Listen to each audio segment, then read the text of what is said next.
अलौकिक, अद्भुत, अद्वितीय, विश्व की सबसे ऊंची शिव प्रतिमा विश्वास स्वरूपम का निर्माण तत्पदम उपवन द्वारा नाथद्वारा में किया गया है। कांग्रेस के पूर्व राष्ट्रीय सचिव एवं पूर्व सांसद ताराचंद भगोरा ने बुधवार को एक बयान जारी कर भाजपा पर मानगढ़ को लेकर आदिवासियों को गुमराह करने के आरोप लगाए हैं। भगोरा ने कहा कि मानगढ़ धाम को राष्ट्रीय स्मारक घोषित करने के नाम पर आदिवासियों को बुलाया गया, लेकिन पीएम मोदी ने इसको लेकर किसी भी तरह की कोई औपचारिक घोषणा ही नहीं कर आदिवासी समाज को भ्रमित किया है। उन्होंने कहा कि भाजपा का चाल चरित्र और चेहरा एक बार फिर बेनकाब हो गया है।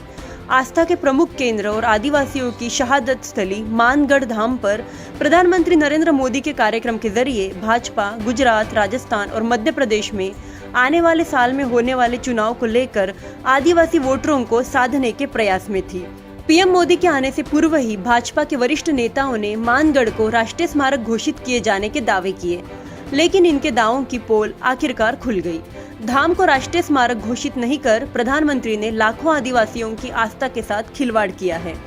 इससे आदिवासी समाज में भारी आक्रोश व्याप्त है। भगोरा ने आरोप लगाया कि भाजपा के स्थानीय नेता और प्रदेश के नेता पीएम मोदी के समक्ष मानगढ़ को राष्ट्रीय स्मारक घोषित कराने को लेकर किसी भी प्रकार से प्रभावी पैरवी नहीं कर पाए और न ही मानगढ़ से जुड़ी जन आस्था को समझ पाए। उन्होंने कहा कि मानगढ़ धाम गुजरात सीमा से सटा है। गुजरात की जनजाति बाहुल्य विधानसभा सीटों पर प्रभाव डालने के मकसद से भाजपा ने पीएम मोदी को यहाँ बुलाया था, लेकिन मोदी तो 4 राज्यों की सरकारों को विकास का प्लान तैयार करने और भारत सरकार द्वारा सहयोग देने की बात कहकर चले गए, जिससे यहाँ का आदिवासी अपने आप को ठगा सा महसूस कर रहा है। एक बार फिर मानगढ़ को राष्ट्रीय स्मारक की घोषणा के दावे भाजपा के जुमले साबित हुए हैं।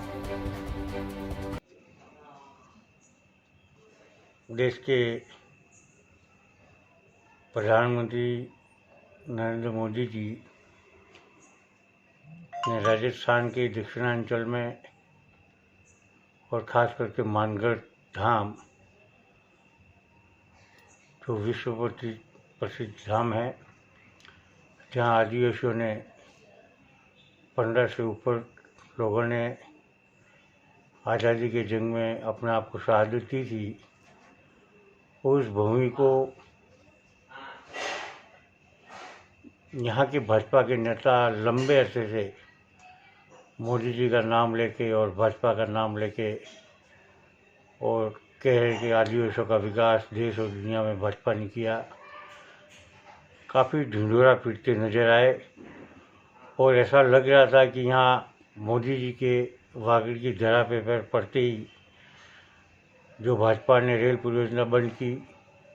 वह पुनः चालू होगी और जो माननीय मुख्यमंत्री जी ने राष्ट्रीय स्मारक बनाने की मोदी जी को 3 बार मांग कर रही थी, उसकी घोषणा हो जाएगी। और ये भी प्रसारित किया गया कि 99 विधानसभा में मोदी जी का परचम लहराएगा और सब जगह सीधा प्रसारण होगा और आदिवासियों को बहुत कुछ दिया जाएगा। मगर जैसा जानते हैं प्रधानमंत्री की शैली है कि पिछले 8 वर्ष से पूरे हिंदुस्तान को लॉलीपॉप दे रहे हैं, झूठी घोषणा कर रहे हैं, चाहे बेरोजगारी को लेके हो, प्रतिवर्ष 2 करोड़ नौकरियों को लेके हो, या लोगों को रोजगार देने के मामले में हो, या देश को उन्नति के शिखर पर ले जाने की बात हो। और भाजपा जैसी पार्टी कांग्रेस पर आरोप लगाई जिसने विकास के हिंदुस्तान को नई ऊंचाइयां देकर विश्व में महान राष्ट्र बनाया, उन पे आरोप था कि उन्होंने विकास नहीं किया। उन परिसंपत्तियों को बेचने का काम नरेंद्र मोदी और भाजपा की सरकार मिल के हिंदुस्तान को बर्बाद कर रही है। ऐसे व्यक्ति ने मानगढ़ धाम पे आके भी हिंदुस्तान के आदिवासी समाज के लोगों को दिग्भ्रमित करने का काम किया, ठगने का काम किया और लॉलीपॉप दे के यहाँ से चल पड़े। ये वागड़ का